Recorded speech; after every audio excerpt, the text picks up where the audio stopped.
지금부터 국어 중등 설명회를 시작하겠습니다. 네, 안녕하세요. 저는 중등부 국어학원의 원장을 맡고 있는 이묘희입니다. 그래서 묘자가 애들이 이제 무덤 묘자냐, 토끼 묘자냐 이렇게 자꾸 물어보는데 아니고요. 묘할 묘자를 쓰고 있어요. 그래서 저희 아이들은 저를 이제 묘쌤이라고 이렇게 부르고 있거든요. 그래서 아마 압구중학교 이제 다니시는 학부모님들께서는 묘쌤이라는 얘기를 좀 이제 앞으로 좀 듣게 되실 거예요. 그래서 지금부터 이제 국어에 대해서 설명을 드릴 건데, 첫 번째는 저희가 이제 퀴즈로 한번 시작을 한번 해볼까 해요. 그래서 보시면 두 가지 문제를 제가 냈거든요. 그래서 어머님들께서 한번 맞춰보시겠어요? 한 결혼정보회사가 미혼 대상으로 1000여 명을 대상으로 연인에게 정 떨어지는 순간을 물었는데 여성 81.6%가 이렇게 대답을 했대요. 첫 번째는 자기야 아프지 말고 빨리 나 이렇게 얘기를 했대요. 네, 정말 무식해 보이죠. 두 번째는 2013년에 실시간 검색어에 올랐는데 경복궁 대장이라고 올랐어요. 그래서 지금 보시면 어떤 문제가 있는지 보이시죠, 어머니? 세 번째는 금일을 금요일이라고 해석을 해서요. 이건 실제로 있었던 일인데 신입사원이 면접일을 놓쳤다고 합니다. 그 다음에 아이들이 대학교에서 레포트를 제출하라고 했는데 금일을 금요일로 해서 착각하는 경우가 실제로 되게 많다고 해요. 두 번째는 이제 이렇게 보면 저희 상가집에 가면 삼가 고인의 명복을 빕니다 있죠? 네, 이걸 이렇게 알고 있다고 하네요. 그래서 지금 이 부분에서 어머님들이 느끼시는 게 이게 뭐의 문제일까요? 맞춤법이죠. 예, 요즘 아이들이 맞춤법에 대해서 굉장히 약해요. 왜 그러냐면 요즘 아이들은 독서 세대가 아니고 영상 세대예요. 영상을 보면 아시겠지만 거기에 맞춤법이 틀린 것들이 굉장히 많이 나오고 있거든요. 그래서 그 부분에 문제가 있고 요즘 굉장히 핫한 화두가 되고 있는 게 바로 이거죠, 어머님. 국제성인영양조사에 따르면 한국의 이것은 4위고 그 다음 일상생활에 필요한 충분한 이것을 갖추지 못해서 우리가 실질적 문맹이다 라고 얘기를 하고 있대요. 한 업체에서 심심한 사과를 올렸더니 댓글에 심각한 일에 난 하나도 안 심심하다 이렇게 올렸다고 해요. 심심하다라는 표현이 아이들이 무슨 뜻인지를 잘 모르는 거예요. 그리고 요즘은 한자 교육을 받지 않기 때문에 한자어 문맹들이 굉장히 많아요. 그러면 이 동그라미의 답은 뭐가 될까요? 문해력이 되겠죠.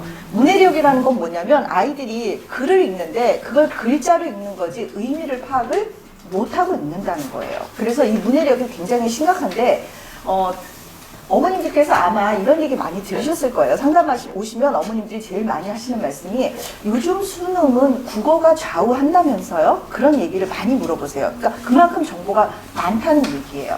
그러면 왜 도대체 국어가 수능을 좌지우지하는 걸까요? 왜 그러냐면 어머님들이 이제 중학교 올라가시면 그 학사 일정표 같은 걸 보실 거예요. 보시면 모든 전 과목의 기초가 국어가 돼요. 그 수행평가라는 게 있는데 모든 과목에서 수행평가 점수가 뭐 사회든 과학이든 역사든 30%에서 50%가 다 수행평가로 지금 돼 있거든요. 그래서 지필평가를 100점을 맞는다 해도 수행평가에서 높은 점수를 받지 못하면 점수가 나오지를 않아요. 그런데 수행평가라는 게 뭐냐면 자료를 본인이 조사를 이제 검색을 해야 되고요. 그 다음에 그 자료를 가지고 요약을 해야 돼요. 요약한 걸 바탕으로 자기가 쓰기를 해야 되고요. 쓴 다음에는 그걸 발표까지 들어가야 되는 거예요. 그러니까 이게 모두 다 국어적인 측면에서 지금 굉장히 중요한 영역이거든요. 그래서 이런 심각성을 알았기 때문에 요번에 교육부에서 2022년 개정 교육과정을 발표를 했는데 초등학교 1학년 올해서부터 어떻게 들어가냐면 국어가 한글 수업이 34시간이 증가가 됐어요. 그 얘기는 이제 나라에서도 아이들의 국어 문해력이 굉장히 심각하다는 걸 인식을 했다는 거예요. 그러면 이제부터 올라오는 이 초등학교 1학년 애들은 이 강화된 수업을 하게 되는데 지금 현재 있는 우리 중학교 1학년 친구들은 이미 그냥 점프를 했잖아요. 그럼 어떻게 대비를 해야 되는지를 한번 보도록 할게요. 일단 여기 2022년 개정 교육과정에 지금 발표가 됐습니다. 근데 지금 현재는요, 아이들이 교육받고 있는 게 2015년 교육과정을 배우고 있어요. 가장 큰 차이점은 어머님들께 이제 한눈에 보시게 제가 이제 공식으로 만들어 왔는데 자유학년제였어요. 사실은 2022년도까지는. 그러다가 자유학기제와 이제 진로 연계학기로 바뀌게 되는 거예요. 23년부터, 올해부터죠. 그러면 자유학년제가 뭐냐고 이제 어머님들이 아직은 이제 첫 아이시면 잘 모르시더라고요. 자유학년제는 제가 밑에 있는 것부터 먼저 읽을게요. 중1 한 해 동안 아이들이 지식 경쟁 중심에서 벗어나는 게 목적이에요. 그렇다는 얘기는 지필평가를 보지 않겠다는 거죠. 그 다음 소질과 적성을 키울 수 있는 다양한 체험 활동을 하겠대요. 그 얘기는 진로 탐색을 아이들한테 시키겠다는 거예요. 여기서 어머님들 좀 의문이 드시지 않으세요? 중학교 1학년이에요. 아직 아가들이거든요. 제가 수업을 하다 보면 아직도 초등학생이에요. 근데 그런 아이들한테 어떻게 진로 탐색이 되겠어요? 그래서 이러한 문제점들이 이렇게 드러나고 있어요. 다양한 활동을 위한 전문 인력이 일단 부족하고요. 그리고 사실은 이 자유학년제라는 게 아일랜드에서 나온 전환학년제라는 게 모티브가 돼서 그걸 저희가 딴 거예요. 근데 아일랜드에서는 대상이 고등학교 3학년이었어요. 그런데 우리나라에서는 도입을 중학교 1학년에 하니까 이게 맞지가 않겠죠. 네. 그래서 이 전문 인력의 부족도 있지만 아이들한테 너무나 심각하게 너무 잃는 조치였다. 이런 평가가 지금 나오면서 지금 이제 바뀌기 시작했습니다. 중1 학습 공백이 심각하다라는 평가를 교육 현장에서도 나오고 있고 지금 실제로 한 교육감님은 언론에서 어떻게 얘기했냐면 자유학년제를 만들었더니 자유방치제가 되더라. 이런 평가를 자평을 하셨어요. 그러니까 교육부 현장에서도 지금 그걸 느끼고 있다는 얘기죠. 그래서 이제부터는 시험을 어떻게 볼 거냐면 1학년들은 여태 시험이 없었는데 이제 자유학기제를 1학년 1학기 때 6개월 동안 할 거고요. 그 다음 이 진로 연계 학기 대신에 그 시험을 지필평가를 한번 본다는 얘기예요. 그럼 지필평가를 어떻게 보냐면 1학년 들어가면 바로 배운 게 없잖아요. 2학기에 중간고사, 기말고사 때 시험을 보도록 할 거예요. 그런데 이제 이것도 사실은 학교별로 자율 선택이에요. 왜냐하면 이게 2025년부터 도입을 하기로 한 건데 이게 2025년에 갑자기 빵 하고 터트려 놓으면 당황스럽잖아요. 그래서 학교별로 선택권을 준 거예요. 학교에서 재량껏 할 사람은 먼저 하고 준비를 하고 안 할 사람은 하지 말아라. 그래서 어떤 결론이 나왔냐면 지금 저희가 다 조사를 해보니까 이 근처에 있는 모든 학교들은 중학교 1학년 때 이 자유학기제를 다 도입을 했어요. 즉 시험을 보게 한다는 얘기예요. 그런데 단 한 학교, 신동중학교만 지금 시험을 보지 않겠다라고 발표를 한 상태예요. 근데 이제 그게 사실은 좀 걱정이 되는 게 저희는 자유학년제를 계속 겪어봤잖아요. 자유학년제를 겪고 올라온 친구들이 2학년 때 너무나 힘들어해요. 왜냐하면 학교에서도 시험 문제를 낼 때요. 2학년 걸 기준으로 내는 게 아니라 1학년 거 너네 당연히 기초니까 알고 있지? 그리고 2학년 건 지금 배우는 거니까 낼 거야. 이런 식으로 내시거든요. 그럼 아이들 입장에서는 1년치를 공부해서 시험을 보는 게 아니라 2년치를 공부해서 시험을 보게 돼요. 압구중학교 같은 경우에는 그래서 그 중학교 2학년 1학기 첫 시험을 볼 때 1학년 내용으로 시험 문제를 구성한 경우도 있었어요. 그래서 이런 교육 현장에서 이 문제점이 좀 많이 드러나고 있어서 그 책임을 지금 누구한테 가고 있냐면 아이들이 다 떠맡고 있어요. 그래서 아이들이 좀 안쓰럽기도 해요, 사실은. 자, 그래서 자유학기제를 지금 정리해드리면 1학기는 이렇게 진로 탐색을 하는 거고요. 나머지 2학기는 지필고사를 치르는 것으로 어머님들께서 파악하시면 됩니다. 근데 한 가지 이제 좀 팁을 드리면 자, 사실은 자유학년제 할 때도 2학년 때 자유학년제 할 때도 학교에서 사실은 보는 학교가 있었고 안 보는 학교가 있었어요. 그래서 신사 같은 경우에는 안 봤어요. 2학년 1학기 시험을. 다른 학교는 다 봤었어요. 그런데 신사 어머님들께서 보니까 다른 학교 애들은 다 공부를 하고 열심히 지금 뭔가를 채워나가고 있는데 우리 아이들은 채워나가고 있지 않고 그냥 놀고 있는 거예요. 그래서 어머님들이 이제 항의를 좀 하신 것 같아요. 그래서 갑자기 이번에 바뀌었어요. 그래서 시험을 보는 걸로 결정이 났거든요. 근데 이제 옥정중학교 2학년 같은 경우는 아직도 1학기 시험을 보고 있지 않아요. 그래서 그거는 이제 어머님들께서 이제 학교 측에 요러한 내용으로 좀 공부를 해야 되지 않을까라는 말씀을 좀 주시면 아마 학교 정책도 거기에 반영이 좀 되는 걸로 그렇게 알고 있어요. 2023년도에 그러면 뭐가 바뀌는지를 먼저 한번 말씀을 드릴게요. 자, 기존에는 1학년 1, 2학기 전체가요, 시험에 들어가지 않았어요. 시험을 안 봤다는 얘기죠. 근데 이제 바뀌어서 중학교 1학년 2학기가 이제 시험에 지필평가로 들어가게 되는 거예요. 그러니까 시험 공부를 해야 되겠죠. 그럼 안 하던 시험을 보니까 당연히 원래 2학년, 3학년 때 2번씩 보던 학기가 4개 학기가 되거든요. 그 시험 성적이 4개 학기였는데 1학년에 지금 2학기가 들어가게 되니까 이제는 5개 학기가 성적 산출이 된다는 얘기예요. 그러니까 아이들한테는 조금 부담이 될 수는 있겠지만 공부를 한 번에 몰아서 하는 게 아니라 나눠서 조금씩 하니까 오히려 아이들한테는 좀 더 기초를 닦아주고 아이들한테는 좀 여유 있는 과정이라고 생각할 수 있을 것 같아요. 또 하나는 3학년 2학기 때 진로 연기학기가 생겼어요. 3학년 2학기 때 진로 연기학기는 3학년 2학기 기말고사를 끝내는 게 이제 11월 달이거든요. 그동안은 아이들이 놀았어요, 사실은. 이제 고등학교 가니까 마지막이니까 우리 여행도 좀 다니고, 이제 친구들하고 좀 영화도 보고, 이렇게 했는데 학교에서 이제 요걸 만들어버린 거죠. 그래서 기말고사 끝나고 놀지 말고 2주에서 3주 동안은 진로 탐색하자. 이런 기회를 만들어준 거예요. 그래서 요거랑 요게 두 가지가 가장 큰 차이점이 되고요. 5개 학기가 아까 1학년이 들어갔던 5개 학기가 이제 평가가 들어가는데 현재 지금 1학년 2학기는 고등학교에 평가할 때 반영하지 않겠다라고 발표를 한 상태인데 이것도 학교별로는 좀 다를 것 같아요. 그래서 이거 어머님들께서 5개 학기 시험을 보는구나 라는 거를 여러분 알고 계시면 될 것 같습니다. 자, 2022 개정 교육과정이 그럼 과연 뭘까? 나한테 어떻게 해당될까를 한번 보실게요. 2025년부터 지금 시작이 되는데 지금 보시면 여기 중1, 고1 여기 시작됩니다. 그래서 이 아이들이 원래 이때부터 시작해야 되는데 지금부터 이제 적응 과정을 갖는다라고 생각하시면 돼요. 그리고 2027년부터는 이제 전체 학년으로 다 확대가 되고요. 고등학교 이제 고교 학점제 한다는 건 아실 거예요. 그래서 그거의 연장선상이다 이렇게 생각을 하시면 될 것 같습니다. 자, 이제부터는요, 제가 이제 학교, 제일 어머님들께서 궁금하실, 얘네가 도대체 학교 가서 시험을 어떻게 볼래나, 초등학교 때는 되게 쉽게, 그러니까 웬만하면 90점, 웬만하면 100점 받았는데, 중학교도 그렇지 않을까? 라고 막연하게 기대를 품으시는데, 죄송한데 제가 좀 한상을 좀 깨드릴게요. 어머님들이 제일 많이 뒷목 잡고 오시는 때가 첫 시험을 보고, 결과를 듣고, 충격받은 얼굴로 오세요. 얘 한국인 아닐까요? 왜 한국인 아닌가요? 얘 점수가 왜 60 몇이 나오는 거죠? 국어가요? 영어는 지금 A 받았거든요. 이러면서 진짜 충격받고 많이 오세요. 왜냐면 아이들 입장에서 제가 말씀을 드리면요. 초등학교 때는 아이들이 다 순수한 우리말로 공부를 해요.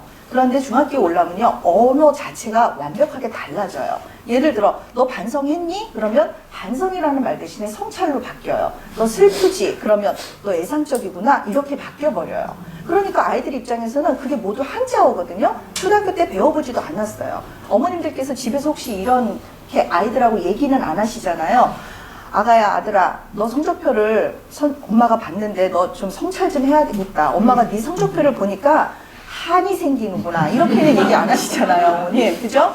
자, 왜 이렇게 얘기를 안 하냐면 지금 제가 쓴 언어들은요, 문학 용어예요. 그래서 국어에서 나오는 용어고 어머님들이 쓰시는 언어는 일상어예요. 그러니까 당연히 언어가 다르니까 아이들 입장에서는 어떤 기분이냐면 내가 제2 외국어를 하나 배우는 느낌이지 이걸 국어를 연장해서 배운다는 느낌이 전혀 들지 않아요.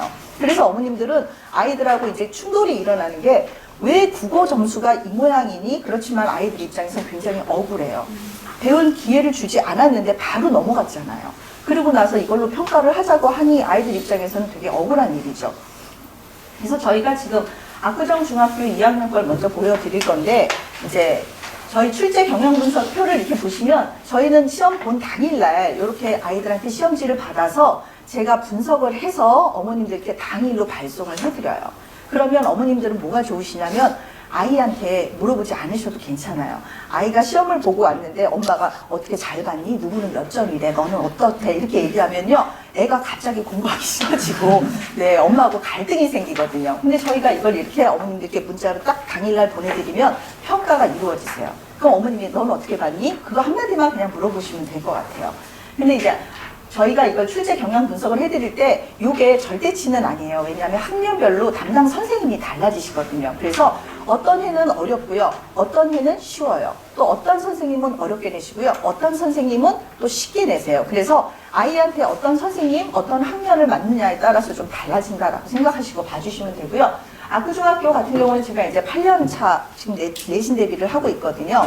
그래서 사실은 압구중학교에서 제가 아까 이제 죄송하지만 좀 유명하다라고 얘기를 한 게 형제들에서 그 친구들 밑에 동생들 친구 또 소개 이런 식으로 굉장히 많이 와요. 그리고 여기서 이제 100점짜리가 거의 안 나와요. 압구중은. 근데 저희 학원에서만 유일하게 계속 나오고 있는데 저희가 왜 이 압구중학교가 어렵냐면 평균이 60에서 70이에요. 국어 평균이. 그럼 제가 이렇게 말씀드리면 괜찮은데? 70? 이렇게 생각하실 수도 있는데 평균이잖아요. 그럼 50짜리도 많다는 얘기예요. 그럼 도대체 왜 이렇게 시험이 어렵나 봤더니 지금 4점짜리 배점이 지금 눈에 보이시죠? 다른 학교에 비해서 얘네는요, 문항수가 굉장히 작아요.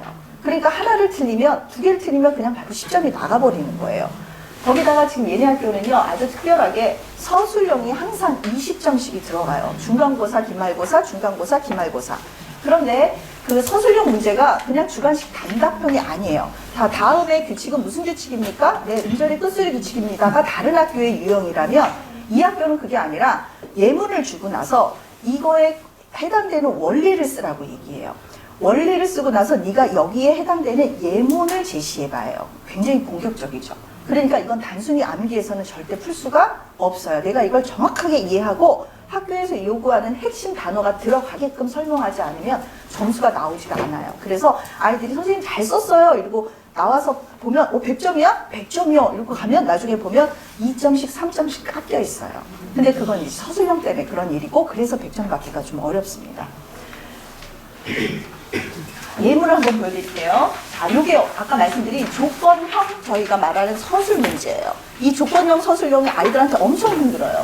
왜냐하면 그냥 찬란한 슬픔의 봄이 뭐예요? 다른 학교는 엽살법 이렇게 써버리면 돼요. 근데 얘네는 서술형으로 써줘야 돼요. 이유를 계속 물어보고 있어요. 왜 찬란하니? 왜 슬프니? 그래서 어떤 형식으로 이걸 넌 표현할 수 있니? 라고 해서 얘네는 문제의 의도와 효과를 전체적으로 자기가 다 파악해서 쓸 수 있게끔 만들어주고 있어요. 그러니까 아이들 입장에서 이 서술형을 하나 놓치면 굉장히 타격이 크다라고 보셔야 되고요. 두 번째 문제에서 보시면 지금 서술형 4번 문제 보시면 고쳐쓰기를 했죠. 딱 보기에도 굉장히 어려워요. 저 때는 이렇게 어려운 문제 안 풀었거든요. 중학교 때. 근데 요즘 애들 보니까 조건이 또 1, 2, 3이 있어요. 여기에 맞게 써줘야 돼요. 또 띄어쓰기, 맞춤법 다 신경 써야 돼요. 근데 심지어는 요 3번 문제 보시겠어요? 3번에 보시면 조건 중에 제시된 3가지 요소 중 틀린 것 2개를 바로잡아서 작성하라라고 되어 있는데 이 내용은 2학년 때 시험 범위를 학교에서 내주긴 했지만 사실 1학년 때 배웠던 내용이에요. 그럼 1학년 때 배웠던 내용을 계속 공부해보지 않았던 친구라면 풀 수가 없는 문제라는 얘기죠. 그래서 지금 이렇게 자유학년제일 때는 1학년 것까지 포함해서 시험 문제를 같이 내셨어요. 요번에 압구중학교 2학년 같은 경우에는 아예 시험 범위에 1학년 거를 아예 넣으셨어요. 왜냐하면 학교에서도 뭐 수업을 하다 보니까 애들이 기초가 없는 상태에서 1학년 걸 바로 넣어주기가 너무 힘들었던 거죠. 그래서 프린트로 한 20내를 내주셨어요. 1학년 거를. 그리고 그 내용을 시험에 포함을 시켰어요. 그래서 보시면 압구중산 기출문제 한번 보시겠어요? 난이도가 되게 높았던 때였는데 여기서 지금 보시면 이게 지금 보기 조건이에요. 근데 애들이 이걸 딱 보면서 저한테 뭐라고 얘기하냐면 문제를 이해를 못했어요, 선생님. 그 얘기를 해요. 저도 한참 걸리겠더라고요. 그냥 단순하게 물어보는 게 아니라 항상 압구중학교 같은 경우에는 이걸 게임식으로 혹은 뭐 어떤 예문을 들어서 거기다가 응용을 시켜요. 그러니까 이걸 읽는 데만도 시간이 오래 걸리고 아이들이 이걸 이해하는 데만도 굉장히 오래 걸리는 거예요. 그래서 여기서 굉장히 오답이 많이 나왔어요. 출제 유형을 보시면 압구중학교는 외부 지문을 굉장히 좋아합니다. 즉 수능 형태의 문제를 지향한다는 거예요. 그래서 얘네는 그 교과서에서 배운 내용이 40%에서 50%밖에는 안 돼요. 나머지 뭐 선지라든지 나머지 지문 같은 건 다 외부에서 가져와요. 그러니까 얘네 학교에서 사실 도득점 맞기는 굉장히 쉽지는 않습니다. 그래서 여기 보시면 다 교과서 예문이 한 60%를 차지하고요. 아이들이 그 필기하고요. 학습지가 굉장히 많이 나와요. 그래서 학습지 같은 경우에는 한 30페이지 정도씩이 기본으로 나옵니다. 거기서 사실은 교과서보다 더 많은 문제가 출제되고 있고 중요한 거는 이 필기. 학교 선생님의 필기가 굉장히 중요한데 이 압구중학교의 특징은 자습서만으로 만약에 내가 집에서 자기주도 학습으로 공부를 하겠다? 큰일 납니다. 해석이 달라요. 자습서에서는 시각적 심상이라고 했는데 선생님은 공감각적으로 심상으로 해석을 해버렸어요. 그러니까 자의적으로 해석을 하는 거죠. 그러다 보니까 아이들이 자습서만으로 공부를 했는데 답은 선생님이 말한 답이에요. 그래서 어떻게 되냐면 이런 문제가 한 두세 문제씩 출제가 돼요. 그래서 저는 아이들한테 할 때 좀 공부 잘하고 필기 잘하는 애들한테 좀 부탁을 해요. 5명한테. A반, B반 이렇게 해서 아이들한테 책을 받아와요. 책을 받아오면 심지어 A반하고 B반하고 내용이 달라요. 그러면 어떻게 해야 될까요? 가서 선생님한테 물어봐. 그러면 가서 애들이 가서 선생님한테 선생님 아빠하고 달라요. 그럼 그래? 이러면서 두 분이 이제 말을 맞추시는 거죠. 그리고 심지어는 선생님이 저희 이 분석지를요, 아이들 편으로 다 받아보고 계세요. 압구중학교 같은 경우는. 그래서 그 국어 담당 선생님이 그거를 아이한테 받아서 그걸 같이 보신대요. 아, 요번에 문제가 쉬웠다고? 알았어. 그럼 다음에 어렵게 내줄게. 이런 식으로 이제 선생님들이 그렇게 아이들한테 공공연하게 얘기를 할 정도로 저희 거를 굉장히 신뢰를 많이 하고 계시죠.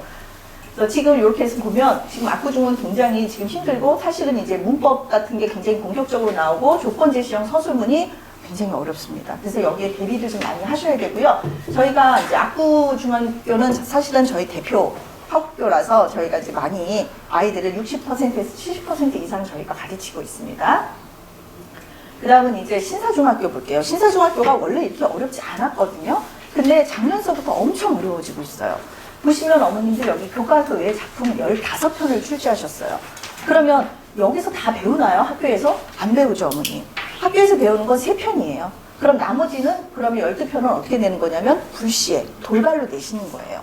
그렇다는 얘기는 내가 너한테 개념을 가르쳐줬지? 그렇다면 너 이제 응용을 할 수 있겠지? 라고 물어보는 거예요. 그래서 아이들이 시험지를 받았는데 이런 각종 시들이 지금 노래들이 같이 들어가 있는 거죠. 그러니까 아이들 입장에서는 굉장히 당황스러울 거예요.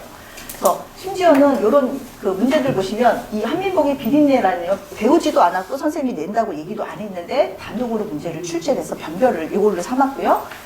소설, 껍데기는 중3 거고요. 동산탈춤은 고등과정 거예요. 근데 이걸 넣어놓고 응용을 한번 해봐라 라고 시키신 거예요. 그럼 당연히 애들 점수가 안 좋겠죠. 100점짜리가 안 나왔습니다. 저희 학원에서만 딱 한 명 나왔는데 94점이 지금 1등이에요. 그러니까 100점짜리를 안 만들려고 한 거죠. 그래서 여기는 지금 문제가 이제 돌발 작품들을 이렇게 많이 내고 있다는 게 굉장히 힘들어요. 그래서 얘네들은요, 어떻게 공부를 해야 되냐면 그냥 단순히 학교 그 자습서나 평가 문제집으로는 해결이 되지 않아요. 저희 학원에 사실은 교재가요, 14점 교과서를 통합한 수능형 문제로 지금 구성이 돼 있거든요. 이 연습을 꾸준히 하지 않으면 사실은 90점 넘기도 힘든 학교다라고 보시면 됩니다. 그래서 요번에 아마 신사중학교도 이런 맥락으로 같이 갈 것 같아요. 그래서 광희중학교를 한번 보도록 할게요. 광희중학교 같은 경우에는 그 문제의 난이도가 그렇게 높지는 않아요. 교과서 내에 있는 작품과 학교에서 배부한 프린트에서 100% 출제가 되는데 얘네는 보시면 아시겠지만 만점자가 지금 되게 많죠. 그러니까 그 교과서 위주로 공부를 열심히 해주면 정직하게 성적을 받을 수 있는 학교기는 합니다. 근데 요즘 들어와서 점차 한 문제에서 두 문제 정도 또 외부 지문을 넣기 시작했어요. 그러니까 이게 시류라는 게 있어서 학교들이 지금 따라가게 돼 있어요. 그래서 이렇게 보시면 여기서 어머니 애들이 이 문제 많이 틀렸거든요. 왜 틀렸냐면 이게 수능이나 모의고사 형태예요. 가는 나와 달리, 나는 가와 달리, 나는 가와 달리. 이거 읽다 보면 애들이 여기서 멈춰버려요. 뭐라는 거야 지금 이런 생각이 들겠죠? 그래서 여기서 실수가 좀 많았어요. 요거는 신동중학교인데요. 신동중학교가 사실은 굉장히 그 해마다 난이도의 차이가 좀 있어요. 그래서 한 해는 굉장히 어렵고요. 한 해는 또 쉽고요. 이런 식으로 나와요. 그래서 요건 학기별로 그다음에 이제 선생님이 누구냐에 따라서 좀 많이 다르게 어머님들이 대비를 좀 하셔야 될 것 같아요.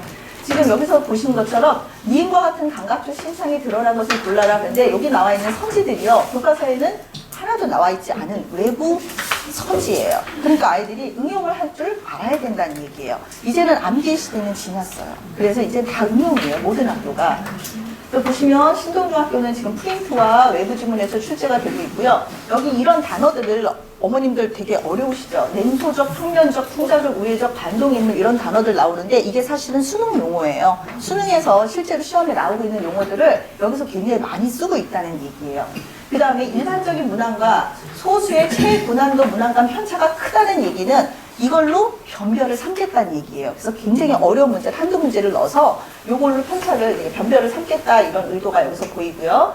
이제 신동이나 광이나 옥정이나 무학이나 청담은 제가 공통적으로 드릴 말씀이 얘네들은 학교에서 내신이 90점 넘었다고 100점 맞았다고 안심하시면 절대 안 돼요. 왜냐하면 다른 학교에 비해서 이제 지금은 학교 내에서 싸움이지만 고등학교 올라가면 전국구 싸움이거든요. 그러니까 학교 내신은 사실 별 의미가 없어요. 그러면 어디서 싸워야 되냐면 이제 나중에 고등학교 올라가면 전국적으로 애들이 싸워야 되는데 그때 여기서 아무리 국어를 잘했던 A등급 받았던 친구들도 사실 고등학교 1학년 때 아이들 올라갈 때 저희가 학원에서 자체 시험을 보거든요. 평균적으로 4등급 나와요. 그러니까 이제 중학교 때 내신은 별로 의미가 없다는 얘기예요. 왜냐면 막 암기해서 단기적으로 할 수 있으니까요. 그래서 대비 방안을 드리면 이거예요. 저희가 사실은 14년 교과서 통합학 교재를 자꾸 강조하는 이유가 점차 지금 응용하는 문제로 지금 전환이 되고 있고요. 고등학교도 마찬가지고 지금 수능이나 모의고사도 다 그런 식으로 나오고 있거든요.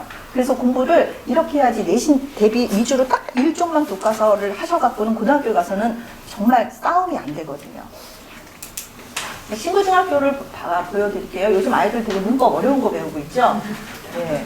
보시면 신구중학교는 전반적인 개념과 원리 이해를 확인하고 있는데 특징이 이거예요. 지문의 길이가 길어서요. 교과서 내용을 미리 공부를 충분히 하지 않으면 시간이 부족할 수 있고요. 보기를 주고 기호를 고르는 유형이 많아요. 아이들이 제일 싫어하는 문제가 바로 이거예요. 보기에 기역, 니은, 디귿, 리을, 미음, 비읍이 있어요. 자, 다음 중 이 설명에 대해서 맞는 것은 몇 개일까요? 그러면 좀 쉽게 2개, 4개, 6개 이렇게 놔주면 참 좋을 텐데 1개, 2개, 3개, 4개 그럼 항상 아리까리한 문제가 하나씩 들어가 있죠. 아이들이 제일 싫어하는 문제가 바로 이 보기 문제예요. 근데 신구중학교에서는 이제 이걸 넣어서 시간 소요를 좀 많이 하겠다는 얘기고 확실하게 모르면 틀리게 하겠다는 얘기예요. 그래서 이런 부분에 있어서 좀 대비를 해주시면 좋을 것 같고요. 요즘 아이들 이런 거 사실 이 문제는요. 저희 수능 문제예요. 거의. 네. 무학중학교 같은 경우에는 좀 특징이 있습니다. 문제 자체는요, 서술형 보시면 2022년부터 중간고사를요, 서술형 열문항으로 했어요. 객관식이 없습니다. 낸다는 얘기는 다 이렇게 문제를 16점짜리로 하나를 16점짜리 쳐서 5점, 4점, 3점, 4점 이런 식으로 구성을 하고 있는 거예요. 그러면 요 4가지 원리를 정확하게 쓰지 않으면 점수가 당연히 깎입니다. 그리고 아이들한테 이 서술형은 어머님들께서 가끔 그런 저희가 내신 대비한다 그러면 아니 서술형 문제라면 열문항밖에 안 되는데 한 2주 하면 되지 않나요? 이렇게 얘기를 하시거든요. 근데 객관식보다 대비하기 어려운 게 서술형이에요. 서술형은 어디서 나올지도 모르지만 아이들이 그걸 다 쓸 줄 알아야 돼요. 근데 아이들 중에 공부가 약간 떨어지는 친구들은 서술형을 쓰긴 굉장히 열심히 잘 쓰고 왔어요. 그래서 어머님들이 너 서술형 잘 쓰니? 100%, 나 100점 이러고 왔는데 점수는 60점 나와요. 왜냐하면 핵심어가 들어가지 않으면 점수를 주지 않아요. 근데 아이들이 그 핵심어를 대충 써요. 그래서 점수가 안 나오는 거기 때문에 이 서술형이 좀 맞기 어렵습니다. 기말고사는 이제 선택형으로 들어가고 있고요. 여기는 다행히 외부 지문이나 프린트는 없이 평이한 수준의 테스트 난이도를 보여주긴 하는데 이 조건이 주어지는 서술형 문제를 연습을 제대로 하지 않으면 고득점을 맞기가 어렵다는 게 이게 좀 한점이에요.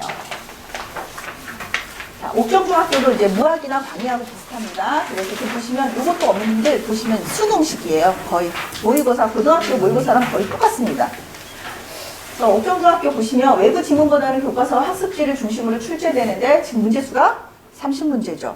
예, 굉장히 많습니다. 그리고 10문제가 문법으로 출제된 정도로 비중이 매우 크고요. 문학의 경우에는 정리가 굉장히 꼼꼼하게 들어가야 되는 부분이 있고 특징이 있습니다. 2학년 중간고사에서 국어시험을 제외했어요. 그래서 저희는 깜짝 놀랐어요. 옥정중학교에서 도대체 무슨 계획을 갖고 이런 결정을 하셨을까? 이게 이제 작년에 발표됐을 때 정말 모두 다 깜짝 놀랐어요. 되게 국어가 이제 중요해지고 있는데 왜 국어만 뺐을까? 그래서 사실은 아이들도 굉장히 안타까워해요. 네. 이거는 좀 바뀌어야 되는 부분이 있다고 생각이 들어요. 청담중학교 같은 경우에는 이제 처음에는 굉장히 청담중학교가 정직하게 교과서에서 내던 학교였거든요. 근데 요즘 들어와서 이제 난이도를 조금씩 상승시키고 있습니다. 그래서 보시면 문제 자체도 굉장히 어렵죠. 전반적인 영역에서 기본적인 지식을 묻는 건 맞고요. 3번, 4번을 좀 봐주시면 비문학 관련해서 외부 비문학 지문을 또 집어넣습니다. 그리고 응용하는 문제를 또 물어보고 있어요. 그래서 요즘 추세는 전부 다 응용이라는 점에 어머님들이 초점을 좀 맞춰주셔야 될 것 같아요. 그렇다면 우리 아이들이 어떻게 하면 내신 성적을 잘 받을 수 있을까를 이제 고민을 해봐야 되겠죠. 이제 아이들 중에 제가 안타까운 경우가요. 똑같이 A라는 아이와 B라는 아이를 같이 공부를 시키거든요. 시키는데 굉장히 열심히 해요, 둘 다. 그런데 성적은 얘는 이제 100점이 나왔어요. 같이 열심히 했거든요. 근데 얘는 성적이 85점 나왔어요. 그럼 얘는 힘이 빠지죠. 억울해요. 너무 화가 난대요. 당연히 그렇죠. 왜 그럴까요? 공부 방법이 잘못됐기 때문이에요. 그래서 내신 대비를 하다 보면 이런 친구들이 있어요. 1번부터 10번까지를 똑같은 비중으로, 똑같은 노력으로, 똑같은 시간을 들여서 공부를 합니다. 그렇게 하면 힘이 너무 들어요. 그러면 어떻게 효과적으로 공부를 해야 되냐면 학원에서 해주는 게 그런 거예요. 얘들아 1, 2번은 시험에 나올 확률이 적어. 이건 그냥 읽고 지나가. 3, 4번은 무조건 나와. 4번은 서술형으로 나올 거야. 5번 같은 경우에는 이런 식으로 니네 학교에서 응용돼서 나왔어. 라는 정보가 있는 학생이랑 없는 학생이랑 공부하는 방법이나 전략이 달라지겠죠. 그런데 이 친구는 그런 전략을 아직 못 배운 거고 공부를 한 이 친구는 그 전략을 연습을 해봤다는 거예요. 그러니까 이 친구는 요령 있게 공부를 한 거고 저 친구는 열심히는 했는데 요령 없게 공부를 한 거죠. 그러다 보면 아이가 이런 말을 해요. 선생님, 저는 국어가 아닌가 봐요. 전 문과가 아닌 것 같아요. 근데 문과만 아니지 않아요. 그렇게 공부하는 친구들은 문과도 아니에요, 사실은. 그래서 안타까워요. 그런데 그런 친구들을 붙잡고 이제 공부하는 방법을 가르쳐주기 시작하면 성적이 상승이 되면서 아이가 자기만의 공부 방법을 찾아내요. 그래서 사실은 학원의 힘이 좀 필요하긴 한 거예요. 자기가 혼자 공부하면요, 엄한 데서 시간을 다 낭비하고 있습니다. 요 에빙하우스의 망각도서는 많이 보셨을 거예요. 근데 이거 보시면 1일이 지나잖아요. 그럼 70% 이상이 망각됩니다. 하루만, 아니 이렇게 열심히 공부했는데 70%가 날아간단 말이야? 공부하기 싫어요. 애들이 이렇게 얘기해요. 근데 그럼 어떻게 공부해야 될까요? 이렇게 다 날아가는데 반복입니다. 예, 반복이에요. 그래서 제일 반복에서 효과를 거두는 게 바로 문법하고 어휘예요. 요 두 가지는요, 반복밖에는 방법이 없어요. 제가 이제 아이들한테 어휘를 시험을 보잖아요. 그럼 이런 아이들이 있어요. 같이 80점을 맞아서 두 개를 틀렸어요. 근데 한 아이는 아, 내가 이걸 이렇게 잘못 외웠구나 하고 자기를 돌아보는 친구가 있고요. 한 아이는요, 괴로워해요. 머리를 싸잡고 저는 해도 안 돼요. 이런 친구가 있어요. 그럼 너무 안타까워요. 요령이 없는 것 뿐이고 공부하는 방법이 아직 익숙하지 않은 건데 본인이 너무 쉽게 포기를 해버리는 거예요. 아이의 성향에 따라서 좀 달라요. 그런 것들이. 그래서 이 에빙하우스의 망각도서를 통해서 이 어휘라든지 문법은 계속 반복을 해줘야 된다는 게 여기서 지금 제가 드리고 싶은 말씀이고요. 학습 피라미드 아마 보셨을 거예요. 보시면 여기는 수동적으로 학습하는 거죠. 강의 듣고 강의식 교육으로 하는 거는 효과가 되게 미비합니다. 제일 좋은 방법은 아까 저희 논술 소장님이 말씀하신 것처럼 토론하면요. 아이들이 그거 절대 잊어버리지 않아요. 그래서 토론하는 게 지금 50%고요. 실제 해본다는 얘기는 아마 어머님들께서 아마 공부 좀 한다는 친구들 책 같은 거 이렇게 보시면 집에서 어떻게 공부했니? 그러면 집에 조그만 이런 스탠드형 칠판 사놓고 자기가 자기한테 설명하는 식으로 공부했다. 그렇게 하는 거 아마 증언을 좀 많이 들으셨을 거예요. 이게 바로 실제 해보기 체험이에요. 내가 나한테 설명을 해보는 거예요. 그럼 내가 설명하다 막히는 부분이 있잖아요. 그건 내가 모르는 거예요. 그럼 그 부분을 채워놓으면 되는 거예요. 그게 이제 메타인지 학습법이라고 얘기를 하거든요. 근데 사실 그렇게 하기 힘들죠. 네. 제일 좋은 거는요, 서로가 서로에게 가르쳐 보는 거죠. 그래서 친구들 앞에서 자기가 설명해주고 그렇게 하는 방법이 제일 좋긴 한데 사실 현실적으로는 좀 무리가 있고요.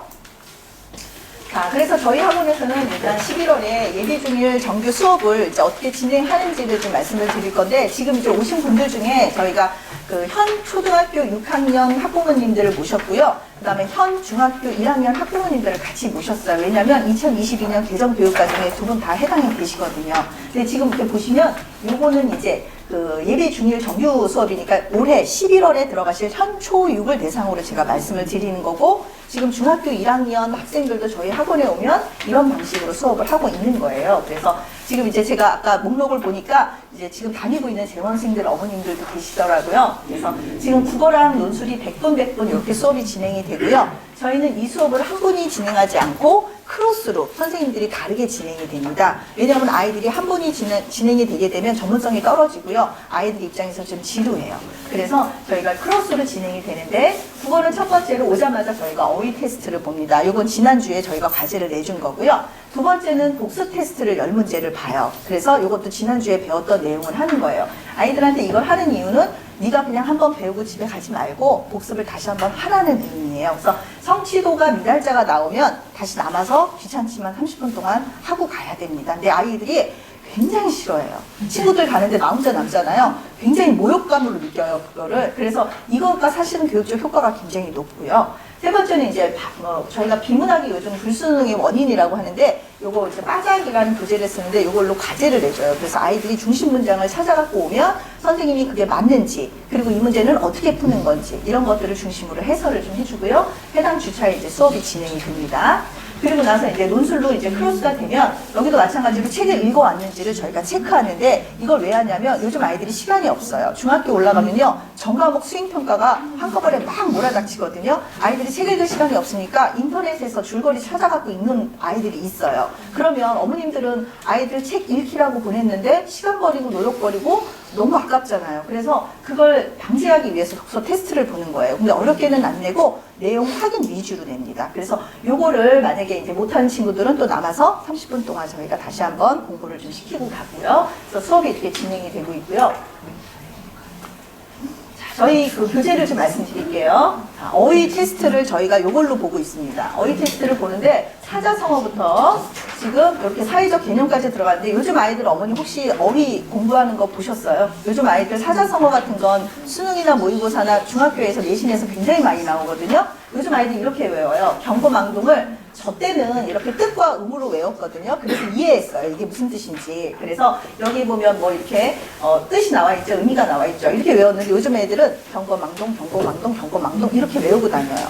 그래서 어떤 결과가 나오는지 조금 이따가 실제적으로 좀 보여드릴게요. 그냥 아무 의미 없이 외워버리는 거예요. 경고망동을. 근데 요 얘기는 좀 드릴게요. 저희가 어휘 테스트는 왜 보냐면 아이들이 국어에서 제일 핵심적인 내용은 어휘를 누가 많이 알고 있느냐는 그 차이인데 한자어 비중이 교과서에서 70% 이상을 차지해요. 그래서 70%가 이상이 되는 한자어를 한 번에 다 외우기가 너무 힘들잖아요. 그래서 이제 교과서에서 이 하기 전에 저희가 이게 중학교 1학년, 2학년, 3학년, 그 다음에 고등학교 교과서에 나와 있는 교과서 연계 단어들을 다 모아놨어요. 필수적으로 이거 정도는 알아야 돼 라는 의미죠. 그런데 이제 어머님들께서 한자가 그렇게 중요하다는데 그럼 지금부터 이렇게 한자를 좀 시킬까요? 굉장히 좋죠. 그런데 시간이 없습니다. 그래서 저는 사실은 좀 실질적으로 아이들한테 한자를 좀 친하게 하는 방법은 조금 그 만화로 되어 있는 한자 책들 많죠? 네, 그거 화장실 갈 때 좀 보게 해주시고 놀 때 좀 보게 해주시고 그래서 눈에서 자꾸 한자를 좀 잊게 해주시면 좋을 것 같아요. 왜냐하면 한자를 아는 친구들은요, 한자의 그 뜻만 알아도 대충 이걸 추리해서 이해하는 능력이 생겨요. 근데 한자를 전혀 모르는 친구는 추측해내는 능력이 전혀 없습니다. 그러니까 눈에 익게 많이 좀 보게끔 해주시면 되고 한자는 외울 필요까지는 없습니다. 노트 필기를 어머님과 함께 보여드릴게요. 자, 보시면 이 친구 노트 필기 어떠세요? 공부 잘하는 학생일까요? 못하는 학생일까요?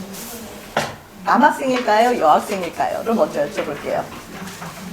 남학생이죠. 네. 필기를 보시면요. 무슨 미로 찾는 것 같아요. 어디로 가야 될지 잘 모르겠어요. 네. 그리고 사실은 이런 글씨를 쓰면 제가 물어봐요. 아나야, 이거 무슨 글자야? 그러면 걔가 잠깐만요. 한참 생각해요. 나중에 조금 더 시간 주면 알 수 있을 것 같아요. 라는 얘기를 해요. 그럼 자기가 나중에 공부하려고 이 책을 펼쳤을 때 공부가 될까요? 안 되죠. 두 개 읽다가 지쳐버려요. 근데 이 친구는 그래도 나쁘지 않아요, 어머니. 왜냐하면 지금 보시면 색펜을 써줬죠? 그리고 형광펜을 써줬어요. 이 정도면 남자의 친구는요, 80% 이상의 노력을 해준 거예요. 그런데 이제 아쉬운 게 있다면 설명을, 거기에 해당되는 설명을 어디다가 써놨는지를 잘 모르겠다는 게, 그리고 이 글씨를 해독하기가 어렵다는 게 문제죠. 근데 저희는 사실은 학원에서 이렇게 강의를 하시는 분들은 글씨만 봐도 얘가 대충 몇 점 나올 거라는 걸 짐작을 합니다. 요거는 딱 보면 여자일 것 같죠. 네. 그리고 공부를 잘하는 친구예요. 그래서 보시면 표도 되게 예쁘게 해놨고 색색펜으로 해놨고요. 이렇게 설명을 선생님이 얘는 지금 아무 의미 없이 색색을 쓴 게 아니고요. 중요한 거, 덜 중요한 거, 아주 중요한 거를 구분해서 나름대로 색깔로 표현을 해준 거예요. 이런 친구들은 고등학교 가서도 잘할 수밖에 없어요. 왜냐하면 이미 자기가 공부하는 방법을 깨우쳤기 때문에. 예, 그래서 이런 연습을 저희가 시키고 필기를 굉장히 중요하게 생각합니다. 이게 어휘 테스트거든요. 그래서 5문제는 저희가 뜻을 쓰는 거고요. 5문제는 저희가 여기다가는 제목을 쓰는 거예요. 먼저 집에서 외워갖고 오자마자 저희가 10문제를 시험 보거든요. 근데 어렵죠. 이거 어머님들 쓰시라 그러면 좀 머릿속으로는 아는데 못 쓰겠다 이런 생각이 드실 거예요. 아이들도 똑같아요. 아이들도 굉장히 힘들어해요. 아이들 거를 한번 먼저 보여드릴게요. 네, 아이들이 실제 시험 본 거고요. 지난주에 본 겁니다. 딱 보니까 글씨가 벌써 예쁘죠. 예, 공부를 잘하는 친구겠죠. 자, 그런데 이건 이제 하나 틀렸습니다. 잘하면 상을 주고 못하면 벌을 준다는 내용의 신상, 필, 벌이겠죠. 근데 이거를 틀렸어요. 근데 이 친구를 보면 일단 글씨를 해독하는 게 너무 힘들어요. 물어봐야 돼. 이거 무슨 글씨야? 이렇게 물어봐야 됩니다. 그다음 두 번째, 이 친구가 요거는 몰라서 못 쓴 게 맞고요. 너무 단순하죠. 지금 얘는 지금 서술형으로 쫙쫙 써줬는데 얘는 지금 쓰기 싫어 억지로 썼어요. 지금 단순하게 써줬고 여기 보면 복지부동인데 여기는 부지복동이라고 써놨어요. 그래서 제가 아까 말씀드린 경거망동을 뜻으로 이해하는 게 아니라 그냥 외워버렸다는 얘기예요. 그리고 여기도 마찬가지로 신상 필벌이 나왔는데 이 친구는 신벌 이렇게 써줬어요. 네. 자기도 어이가 없을 건데 저희도 채점하면서 굉장히 재밌는 답을 많이 봅니다. 이렇게 써줬고 마지막 문제는 좀 안타까워요. 이거는요 문제를 읽어보면 되는 건데 남자애들의 특징이 뭐냐면 문제를 잘 안 읽어요. 딱 여기 앞에 여기 세 글자 정도 읽고만 하고 풀어요. 틀리죠. 네, 이게 뭐냐면 맞는 거에다가 동그라미를 치는 거예요. 근데 이 친구 문제 안 읽어봤어요. 그리고 여기다 자기가 답을 썼어요. 이 문제의 유형을 파악조차 못했다는 얘기예요. 그리고 나서는 이거 점수 맞고 저희가 이제 70점까지는 안 남거든요. 되게 안타까워합니다. 책상을 치면서 안타깝다 이러면서 굉장히 안타까운데 남았다 가야죠. 네. 그래서 위에 걸 다시 이제 지금 제가 보여드릴게요. 자, 이게 이제 중요한 복습 테스트예요. 지난주에 배웠던 국어 내용을 바탕으로 새로운 건 내지 않습니다. 그 내용 안에 들어있는 걸 이제 물어보는 거예요. 복습했는지만. 그 다음에 이건 저희 교재인데요. 이 비문학 수업의 교재입니다. 사실은 이제 저희가 수능이 불수능이 된 이유가 바로 이 비문학이 주범이에요. 아이들한테 뭐 과학 지문 주고, 뭐 의학 지문 주고, 기술 지문 준 다음에 이거를 빨리 읽고 너 이 한 문제 1분 50초, 30초에 풀어. 너무 가혹하죠. 근데 지금 수능이 그렇거든요. 1분 30초 안에 이 지문 읽고 다 풀어야 돼요. 그러면 이걸 어떻게 연습해야 되나요? 고등학교나 중학교나 똑같습니다. 여기에는 이렇게 각각의 문단이 있거든요. 문단에다가 밑줄을, 중심 내용을 찾아서 밑줄을 쳐오는 게 저희 과제예요. 이걸 쳐온다는 얘기는 전체의 주제를 파악할 수 있다는 얘기예요. 그리고 이렇게 밑줄을 치면서 머릿속에다가 한 번 더 넣으라는 얘기죠. 그 다음에 문제를 풀고요. 여기에 들어가는 핵심어를 찾아낼 줄 알고 여기에서 쓰이는 어휘를 너네가 연습을 한번 해봐라 라는 의미예요. 그래서 이 비문학 같은 경우는 실제 이 기자들을 모아놓고 풀어줬대요. 같이 고3 거를. 몇 등급 나왔는지 아세요? 4등급에서 5등급이 나왔어요. 그 과학 지문을 교수님을 모셔놓고 풀었어요. 7등급 나왔어요. 아이들이 엄청 대단한 거죠. 아이들은요, 이거 1등급, 2등급 받거든요. 그런데 진짜로 훌륭하신 교수님이나 기자분들이 왜 4, 5등급에서 7등급밖에 안 나오냐면 무엇 때문일까요? 언어 능력은 당연히 그분들이 훌륭하십니다. 아이들은요, 이걸 연습했다는 얘기예요. 근데 그분들은 문제 푸는 연습을 안 했다는 거예요. 그러니까 비문학은 연습이 굉장히 중요하다는 얘기를 하고 있는 거예요. 그래서 비문학을 가끔 보면 어머님들이 일주일에 한 번 몰아서 7개 풀어 이렇게 하시는 분들이 있는데 좋지 않은 방법이에요. 하루에 하나씩 꾸준하게 푸는 게 가장 좋습니다. 그다음 저희 교재를 좀 보여드리면 보시면 초등에서 중등으로 넘어가잖아요. 그러면 제일 큰 차이점이 뭐냐면 초등은 아마 어머님들 다 하셨을 거예요. 무엇을 결정하든 무엇을 선택하든 다 어머님들이 알아서 해주셨어요. 그래서 선택권과 결정권이 어머님들한테 있었는데 이제 중학교 올라오면요 그 선택권과 결정권이 다 아이들한테 넘어가요. 내가 수행평가를 어떻게 잘 처리할 것이냐, 내가 과목을 어떤 식으로 짜서 공부를 계획적으로 할 것인가, 내가 어떤 부분에다 힘을 더 쏟을 것인가, 모든 결정은 아이한테 달려 있어요. 그래서 그게 가장 힘들어요. 왜냐하면 뭐 때려서 말을 들을 것 같으면 때리죠. 그렇게 하면 요즘 큰일 나죠, 애들이요. 네, 그래서 그렇게는 안 되니까 그게 제일 힘들고요. 두 번째로는 가장 힘든 게 초등하고 중등의 차이는 문법입니다. 문법이 가장 힘들고 두 번째는 어휘의 난이도가 엄청나게 힘듭니다. 세 번째는 글의 종류가 너무 많아졌어요. 네 번째는 수행평가가 많아졌고요.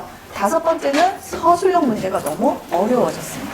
이 5가지 이유 때문에 초등에서 중등으로 올라가면 국어 점수가 안 나오게 돼요. 그래서 단순히 어머님들이 공부 좀 더 해라가 아니라 그렇게 얘기하면 안 되는 게 아이한테 열심히 하고 있는 아이한테 공부 좀 더 해라 이러면 애가 삐뚤어져 나가요. 나는 할 만큼 했는데 우리 엄마가 안 알아주니까. 그래서 좀 전략적으로 좀 접근을 하셔야 될 것 같아요. 그래서 저희 첫 번째 예비중일 교재를 보시면 다 보시면 학습 태도 갖추기 기본이라고 되어 있어요. 이 기본에서 뭘 배우냐면 학습 도구어라는 걸 배워요.